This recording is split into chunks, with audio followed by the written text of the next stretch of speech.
monde, j'espère que vous allez bien. Alors je suis super contente de vous retrouver après 3 mois d'absence pour une nouvelle vidéo. Je vous cache pas que j'avais pas du tout envie ni pris le temps de faire de vidéos pendant ces 3 mois. J'avais juste envie de profiter de ma grossesse et là je sais pas pourquoi je me suis dit on y va, je me suis motivée. Et comme vous l'avez vu dans le titre de la vidéo, j'ai décidé de vous parler de mon 2e et 3e trimestre de grossesse. Alors j'ai combiné les deux parce que je suis déjà à la fin de mon 8e mois. Donc je trouvais ça plus judicieux, on va dire, de combiner les 2 trimestres dans une seule vidéo plutôt que de faire 2 vidéos différentes. Donc ben voilà. Alors du coup, on va être logique, on va prendre les choses de manière chronologique. Je vais d'abord parler de mon 2e trimestre et sur le plan physique, qu'est-ce que je peux dire de ce trimestre si ce n'est que ça a été un soulagement par rapport au 1er trimestre. D'ailleurs, pour ceux qui n'ont pas vu la vidéo du 1er trimestre de grossesse, je vous mettrai le lien. Alors je sais jamais, je sais plus si c'est à droite ou à gauche. Bref, ce sera en haut, donc vous pouvez cliquer et aller voir la vidéo. Donc ce que je peux dire de ce trimestre, c'est que pour moi, et là encore une fois c'est propre à chacune, propre à chaque femme, je l'ai beaucoup mieux vécu que le premier trimestre. Déjà, j'ai plus eu de désagréments, donc arrêt des nausées, arrêt des vomissements.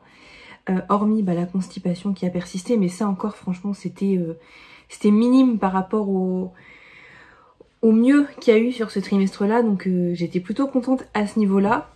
Et du coup, chose qu'on m'avait toujours dit, c'est tu verras, au 2e trimestre, tu seras plus en forme par rapport au premier où ton corps commence un peu à travailler.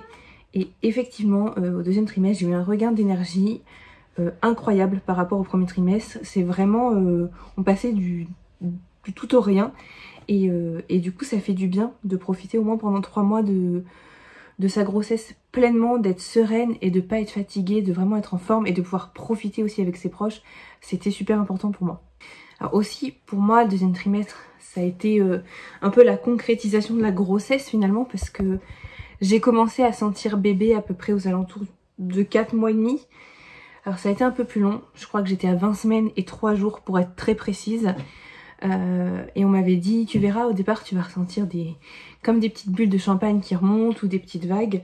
Alors j'étais hyper alerte, je mettais souvent ma main et je sentais rien. Et du coup j'étais tellement frustrée.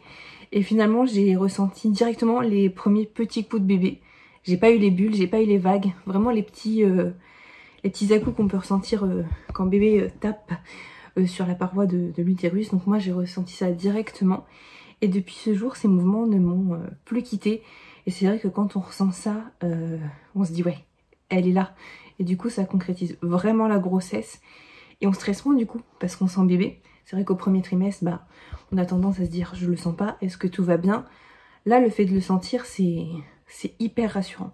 Et puis du coup, alors pas de suite, mais je crois qu'à peu près 2 semaines après que moi, j'ai ressenti les premiers mouvements, ça a été autour du papa. Et pour eux aussi, pour eux c'est encore plus concret de sentir, parce que pour eux depuis le début de la grossesse, ils le portent pas, ils le ressentent pas physiquement, donc forcément pour eux le fait de le sentir ça arrive un petit peu tardivement. Mais à côté de ça, une fois qu'ils l'ont ressenti, en tout cas moi Quentin, une fois qu'il avait commencé à sentir la petite, il était vachement plus investi.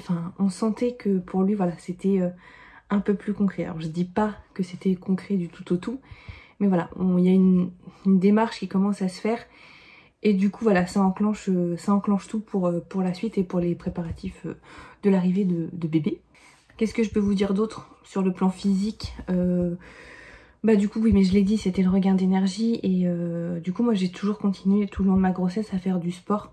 Bien sûr en adaptant les séances par rapport à mon terme et à ma capacité physique. Je le fais vraiment pour moi. Et c'est vrai qu'au 2e trimestre, on voit son ventre qui commence à s'arrondir. Du coup, encore une fois, ça concrétise. Et pour le coup, quand mon ventre a commencé à s'arrondir, j'ai hyper bien pris mon changement de corps. J'ai accepté très rapidement, du moins au début, on y reviendra après. J'ai très facilement accepté ce corps de femme enceinte. Et on est contente, on sent son petit ventre arrondi. C'est tout mignon au début, c'est tout petit.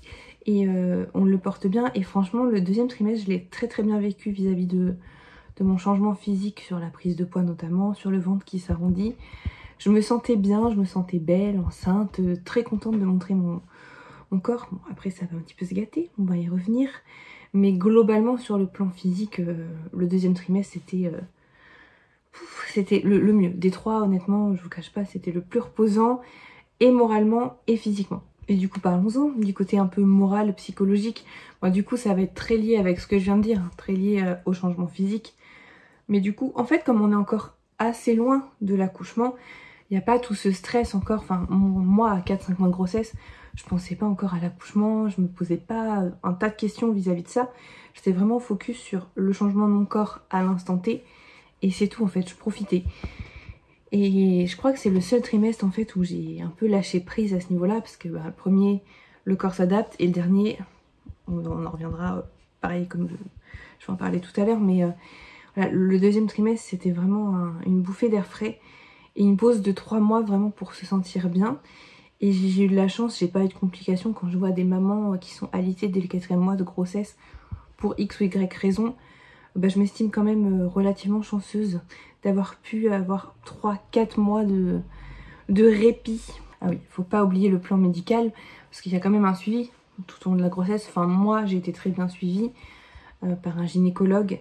J'avais droit à une petite échographie tous les mois. Et du coup, à ce deuxième trimestre, il y a l'écho dite de la T2, donc du trimestre 2, qui est aussi appelée l'écho morphologique, l'échographie morphologique, qui permet de détecter potentiellement les malformations du bébé. Donc c'est plus comme l'écho du premier trimestre où on le voit en entier. Là on voit quoi, il a pris de l'envergure, le petit bout, enfin la petite du coup, puisque c'est une fille. On a eu la confirmation du coup à cet écho. En général, voilà, la confirmation officielle c'est à l'écho de la T2, donc on a bien une confirmation, pas de doute, c'est bien une petite pépette.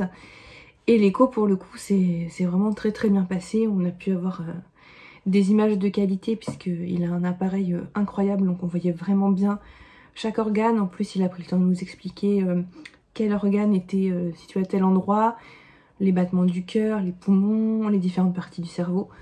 On a vraiment tout bien vu, il a été très rassurant. Et du coup on est ressorti d'écho hyper content. Et en plus à cet écho là, il commence à mesurer, à prendre un peu les mesures du bébé du coup. Mais il peut pas faire d'estimation du poids de naissance. Il peut estimer le poids du bébé au jour J de l'échographie, mais c'est encore trop tôt pour estimer un poids en plus définitif non, puisque ça ne reste que des estimations. Mais en l'occurrence là pour l'échographie de la T2, bébé était pile dans les courbes, vraiment pile au milieu, donc je me suis dit oh bébé pile dans la moyenne. Tout s'était très bien passé, il n'y avait aucune malformation, donc franchement c'était un des plus beaux jours du deuxième trimestre, ouais. Et hormis les différentes petites visites annuelles hein, tout au long de la grossesse, le deuxième trimestre a été marqué par un examen. Alors je m'en étais fait toute une caisse parce que j'entends les mamans qui en parlent et qui disent ah tu verras, ce sera horrible. C'est le fameux dépistage pour le diabète gestationnel. Donc moi j'y ai eu le droit. Et en fait tout simplement, en fait, on va au labo tôt le matin, vaut mieux, puisqu'il faut être à jeun. Et on nous prend une première prise de sang à jeun pour notre glycémie. On nous fait boire, alors je sais plus combien de grammes de sucre c'est. Alors moi j'ai eu la chance, j'ai eu le choix entre orange et citron en termes de saveur pour la boisson. Il y a des mamans qui n'ont pas le choix. Donc autant vous dire que j'ai pris citron. Et on a, je sais pas, 5 minutes pour boire la boisson qui est, on va pas se mentir, très sucrée. Mais franchement, je m'attendais à pire. Avec tout ce qu'on m'avait raconté, je m'étais fait limite des films d'horreur, j'en ai fait des cauchemars. Et finalement, non, ça passait bien. C'était un peu écœurant parce que très sucré, mais c'était pas... Voilà, c'est meilleur que les médicaments, ça c'est certain. Et du coup, de là, il faut attendre 2 heures au total. Au bout d'1 heure après l'injection de la boisson, ils viennent nous refaire une première prise de sang. Et au bout de 2 heures, ils viennent refaire une deuxième prise de sang. C'est pour voir en fait comment le corps gère un peu la glycémie. Alors après, j'y connais rien en termes médicaux, donc je vais pas dire de bêtises. Mais grosso modo, c'est ça. Alors par contre, ce que j'ai pu noter, c'est qu'au bout de peut-être 1 heure voilà, d'attente, comme la glycémie elle monte direct en flèche et ça redescend, la fatigue, vraiment, enfin... J'étais pas prête, on m'avait pas préparé à ça, on m'avait pas dit tu verras, tu seras crevée. heureusement que je bossais pas. Il y a des mamans qui enchaînent avec une journée de travail derrière. Je ne sais pas comment elles font. Vraiment, je ne sais pas. Du coup, la fatigue, voilà, si vous y avez le droit, essayez de prendre votre journée entière. Je pense que c'est vraiment nécessaire parce que c'est vraiment éreintant. Et du coup, on a les résultats dans la journée. Et là, la bonne nouvelle, pas de diabète gestationnel. Donc, pas de régime. Enfin, pas de régime. Hein, je ne gaffe pas non plus.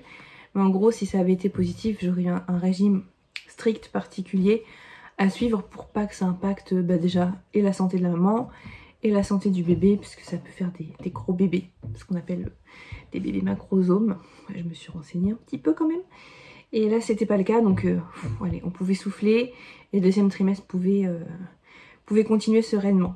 Sachant que ce test-là, je l'ai fait à 28 semaines, donc je crois que c'était au début du 6e mois. Donc on était plus quand même sur la fin du deuxième trimestre. Donc voilà, on souffle et on continue.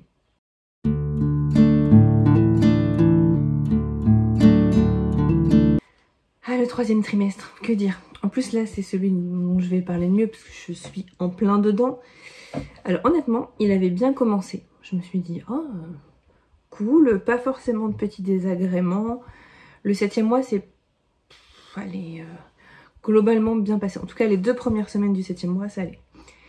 Et puis, j'ai commencé à, après les repas notamment, à faire des petits malaises. J'avais des sensations de vertige, des petites, vous savez, des petites lumières blanches là devant les yeux. Et j'étais pas bien, j'avais la nausée. Je me dis, c'est pas possible, qu'est-ce que j'ai? J'en parle à ma sage-femme.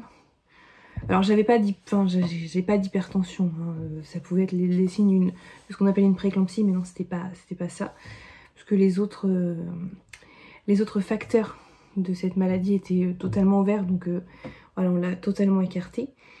Et elle m'a dit, donc ma sage-femme m'a dit, mais vous faites peut-être de l'anémie.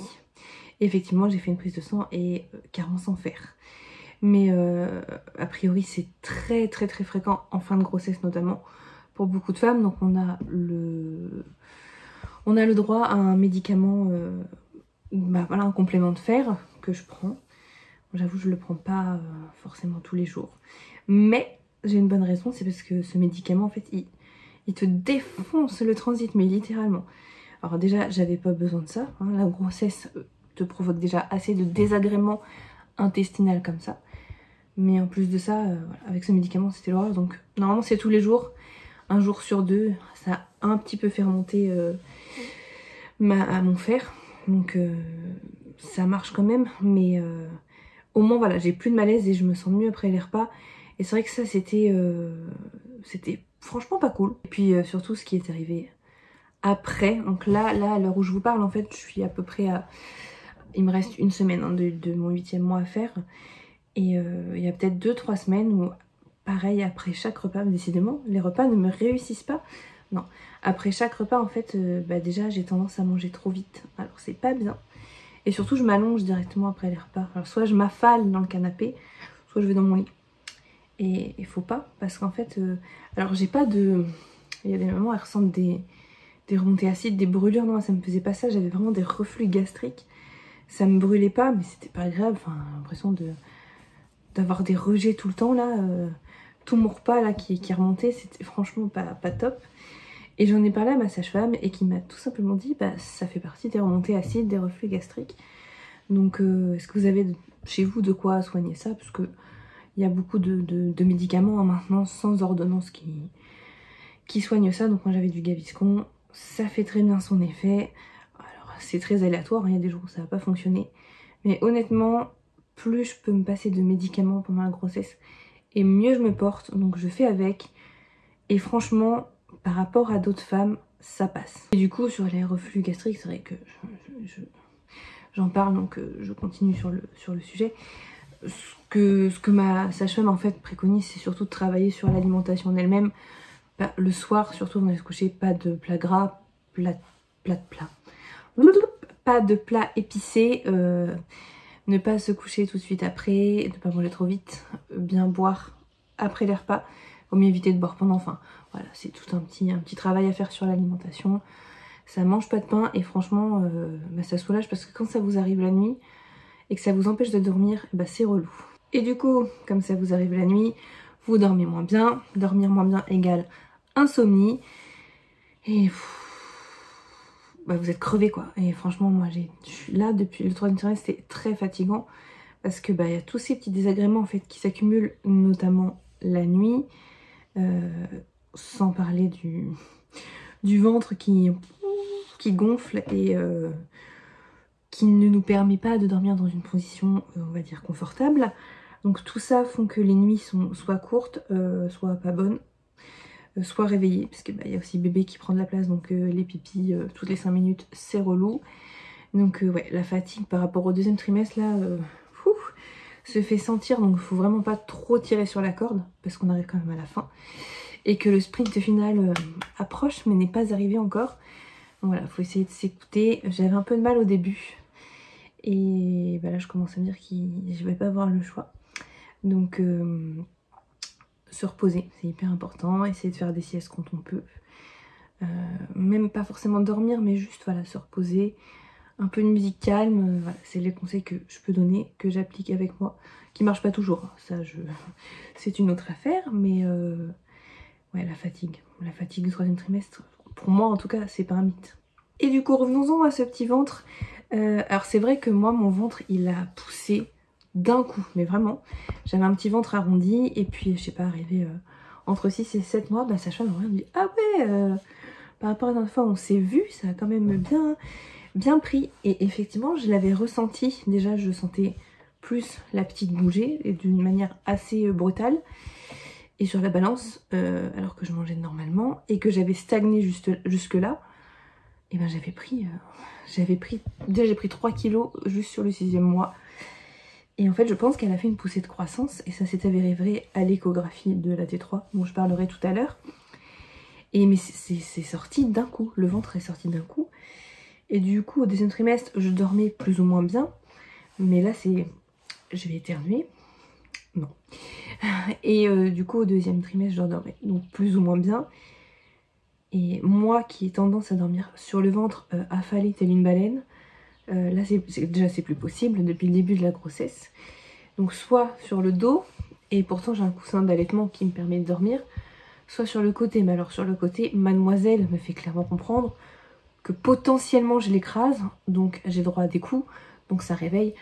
Donc la nuit n'est pas ouf, donc en général j'atterris toujours sur le dos, et autant vous dire que c'est pas la position la plus confortable. Donc tout ça cumulé à... Et oui, et la canicule aussi, est-ce qu'on en parle? La canicule de ces derniers jours, l'horreur. Pourtant on a une maison qui garde bien la fraîche, mais on n'avait pas forcément besoin de ça au 3e trimestre. Même je pense au début de grossesse, hein, ça doit être l'enfer. Donc tout ça cumulé, c'est fatigue cumulée, et au bout d'un moment, on n'en peut plus quoi. Donc vraiment prendre le temps de s'écouter et dormir. Dès qu'on le sent qu'on peut, on dort. Alors du coup, sur le plan moral, c'est un peu un entre-deux. Alors c'est un côté positif parce qu'on sent vraiment, là, par rapport au 2e trimestre, le bébé vraiment bouger. On peut percevoir ces petits membres qui s'agitent à l'intérieur du ventre. Alors moi, mon seul regret, entre guillemets, c'est que je vois des mamans qui sont à mon stade et leur ventre se déforme, mais on a l'impression qu'il y a un alien là-dedans. Et moi, ça me le fait pas. Je la sens bouger, mais en fait, ce qui se passe, c'est que j'ai un placenta antérieur, c'est-à-dire que mon placenta, il est sur la face avant de mon ventre. Et la plupart du temps, le placenta est plutôt dans la partie du fond de l'utérus.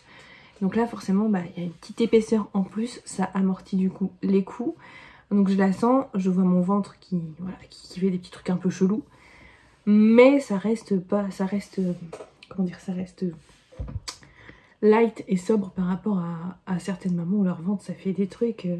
Je suis là, mais est-ce que c'est réellement possible quoi? Donc ça c'est mon petit regret, et en même temps c'est un peu mon petit bonheur de la sentir bouger. Je pense que c'est ce qui va le plus me manquer quand elle sera plus dans mon ventre. C'est de pas la sentir, de plus la sentir. Et là en plus c'est non-stop toute la journée. Là, au moment où je vous parle, elle bouge. Donc je pense qu'elle apprécie de faire cette vidéo avec moi.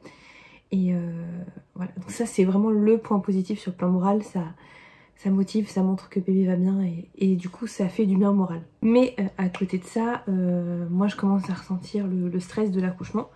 Parce que ben oui, on se dit que là, enfin moi en tout cas dans 2 semaines, ma pépette elle sort de la prématurité, donc je peux accoucher entre guillemets n'importe quand. Et moi qui ai tendance à vouloir tout planifier, bah là clairement c'est pas possible, hein, ça se saurait si on pouvait planifier son accouchement, et du coup c'est l'inconnu et du coup ça me fait paniquer. Après je sais que je serai bien suivie, l'hôpital dans lequel j'ai prévu d'accoucher est hyper bien équipé, les médecins sont au top, ils sont très à l'écoute, donc j'ai toute confiance en le corps médical. Mais c'est vrai que ça rajoute voilà, plus l'échéance approche, plus il y a du stress et en même temps de l'excitation. Donc, enfin, je sais pas, moi le mélange des deux, j'aime pas, ça m'énerve en fait. Et du coup, voilà, c'est un sentiment que j'aime pas trop ressentir, donc j'essaie de pas y penser. Et moralement, en fait, ce qui m'a le plus été entre guillemets fatal, on dirait une tragédie, comment je parle. Non, mais ce que j'ai le plus mal vécu et ce que je vis toujours le plus mal avec ce trimestre, c'est la prise de poids et le corps qui change encore. Alors autant au 2e trimestre c'était léger, donc forcément j'appréciais, autant là j'ai vraiment beaucoup de mal. Et pourtant en termes de prise de poids, je suis pas à plaindre parce que d'une, je ne fais pas de rétention d'eau, donc je suis pas gonflée entre guillemets. De deux, j'ai pas pris énormément, je sais qu'il y a des mamans qui prennent 25 kilos, 20-25. Là moi à la fin de mon 8e mois je suis à 11 kilos à peu près, ce qui reste quand même, voilà, ça reste correct. Je m'étais fixé 14 kilos parce que oui, je m'étais mis un objectif. Je voulais pas trop prendre déjà, et pour moi, pour l'après, et pour bébé en fait, je me suis forcée à bien manger. Alors après, je me privais pas. Quand j'avais une petite envie, je me faisais plaisir. Mais voilà, j'abusais pas et surtout je continuais énormément le sport. Bon là, je lâche un peu le pied parce que bah, les contractions commencent à arriver, donc on fait doucement. Mais voilà, le rapport que j'ai avec mon corps depuis le 3e trimestre est très très compliqué. Pas tant par rapport au ventre qui s'arrondit, parce que ça je trouve que c'est beau, je trouve que ça fait partie voilà, de porter la vie. Mais toutes ces petites choses qui s'accumulent autour et dont on se passerait bien franchement, bah, je le vis pas très bien et j'apprends le après. J'apprends le après. Bon après je m'inquiète pas, je suis très sportive donc je sais que je reprendrai le sport rapidement. Mais la patience n'est pas la plus grande de mes vertus. Et pourtant, après un accouchement, bah, il faut déjà attendre, se reposer, c'est important. Et ça, je pense que ça va être un travail que je vais devoir faire sur moi-même. Et après ça, selon les besoins, il y a la rééducation du périnée. Et après ça, seulement, je vais pouvoir recommencer le sport de manière un peu plus intensive. Donc ça peut prendre du temps. Le truc, c'est qu'on ne sait pas combien on perd à l'accouchement. Et on ne sait pas comment sera le corps après l'accouchement, donc c'est beaucoup de questions et qui restent pour le moment sans réponse. Voilà, je sais que c'est temporaire, que là le principal c'est que la petite aille bien, que le poids ça se reperdra après, mais sur le coup c'est vrai que voilà, c'est pas facile de vivre avec ça. Et du coup sur le plan médical, bah, je vais parler forcément de l'écho T3, parce que alors c'était l'écho visuellement la moins intéressante parce que on voit plus grand chose, hein. Clairement bébé prend tellement de la place qu'on voit un membre qui se balade, la tête, c'est pas, on voit pas le bébé en entier. Par contre c'est là où le gynécologue ou la sage-femme ou l'échographiste, bref, peu importe le spécialiste chez qui vous êtes suivi, bah déjà va reprendre les mesures du bébé au jour, à l'instant T, et va pouvoir vous faire une estimation du poids de naissance. Et comme à l'écho T2 elle était pile au milieu de la courbe, je me suis dit, il va me dire bébé à terme 3,2 kg, 3,5 kg, la moyenne. Mais non. Et en fait, effectivement, j'avais senti qu'elle avait poussé d'un coup et je m'étais pas trompée parce que bah, à l'échographie, le jour de l'échographie, donc à 32 semaines et 5 jours, pour être très précise, ouais, je note un petit peu les dates importantes comme ça. Elle faisait déjà 2 kilos, enfin elle était estimée, parce que ça reste des estimations, elle était estimée à 2,190 kg, donc une belle bête, et à terme il m'a dit, oui, si vous allez vraiment au bout du terme, 3,8 kg. J'étais pas prête, forcément, je m'attendais à 3,5 kg max, et 3,8 kg, ouais, ça fait déjà un beau bébé. Après le principal c'est que tout allait bien. Elle allait bien, tout était bien formé, rien n'a été décelé au niveau cardiaque, au niveau pulmonaire, donc ça nous allait très bien. Et je vous avoue que je suis restée sur le cul, entre guillemets, excusez-moi de l'expression, pour son poids, j'étais à 3,8 kg à terme. Et pourtant je ne fais pas de diabète gestationnel. Mais avec le recul, moi-même je suis née 2 semaines avant. 2 semaines avant le terme, ma mère a accouché 2 semaines avant le terme et je pesais déjà quasiment 3,4 kg. Donc ça monte vite, sachant qu'en moyenne c'est 200 grammes par semaine à la fin que prend un fœtus. Donc bah ouais, un beau petit bébé. Donc je me prépare, après ça reste des estimations, ça se trouve surprise à l'accouchement, mais voilà, je pars du principe que je sortirai un gros bébé et advienne que pourra. Et aussi en ce 3e trimestre, du coup, il y a les cours de prépa à l'accouchement. Alors c'est pas une obligation, moi j'ai voulu les faire parce que c'est ma première grossesse et que je suis une grande stressée, donc j'aime bien pouvoir poser des questions, pouvoir prendre des informations et vouloir essayer de bien faire les choses au bon moment. Et du coup, il y a 7, enfin en tout cas là moi où je suis, donc c'est une sage-femme libérale qui me fait les cours. Et il y a 7 cours donc qui sont pris en charge par la sécurité sociale avec des thèmes différents. Et le papa, donc Quentin, peut être présent à tous les cours, donc ça c'est super, ça le rassure aussi. Il est content d'y aller, moi je suis contente qu'il soit là parce que du coup on est 2 à écouter aussi, donc on retient pas forcément la même chose, donc à 2 c'est plus facile je trouve de rassembler les idées et ce qu'on a retenu. Donc ça c'est plutôt bien et je trouve ça hyper rassurant. On fait notamment, par exemple, on a eu un cours sur quand se rendre à la maternité. Ça on le sait pas forcément si on ne suit pas les cours. Ou notamment qu'est-ce qui se passe à la maternité, comment gérer la douleur des contractions, les positions qu'on peut prendre pour soulager, et pour les papas ou les coparents, parce qu'il n'y a pas que des papas. Je sais pas, on s'est entraîné à faire des massages, enfin, c'est surtout les coparents qui nous ont fait des massages au niveau des lombaires, quelle position on peut prendre pour soulager, vraiment l'importance de la mobilité pendant les contractions. Et ils nous ont bien fait comprendre que plus on acceptait facilement la contraction, moins on se crispait et plus le travail se ferait mieux, puisque le col, voilà, le col travaillait mieux, enfin ça va de soi. Plus on est crispé, plus le col va être crispé. Donc on a appris tout ça, on a appris des choses. Et c'est étalé, alors après il y en a qui prennent, je sais pas, des cours 1 fois par semaine. Nous on s'y est pris relativement tôt, ce qui a fait un petit peu plaisir à la sage-femme, je vous le cache pas. Et il nous en reste 2 là, un cours sur le portage et le dernier d'ici une dizaine de jours sur la poussée, comment bien pousser, donc ça va être drôle aussi. Concrètement, globalement, j'ai une grossesse qui est quand même relativement cool, qui s'est relativement très bien passée, avec les désagréments qu'elle peut avoir. Donc, mais globalement, je me plains pas. Quand je me compare à d'autres femmes, j'ai eu une belle grossesse, j'ai pu profiter de mes proches, je pouvais continuer à marcher, à sortir. Donc franchement, voilà, c'est quelque chose à vivre, je pense au moins une fois dans sa vie, si on peut, et c'est un beau moment à vivre. Et je pense que là, la prochaine étape, c'est l'accouchement, et je ferai une vidéo récit sur l'accouchement, évidemment. Je peux pas vous dire quand, je pense que ce sera pas de suite après l'accouchement, parce que déjà on va vouloir se retrouver avec papa et bébé, se reposer aussi, c'est important, mais je vous promets que je ferai une vidéo sur mon accouchement, qu'il se soit bien passé ou pas. Je trouve que c'est important d'en parler. Et puis je vous dis à bientôt, et puis voilà, j'espère avoir de bonnes nouvelles à vous annoncer prochainement et savoir, et vous dire si tout s'est bien passé. J'espère que vous aurez un récit positif en tout cas de mon accouchement, et je vous dis à bientôt.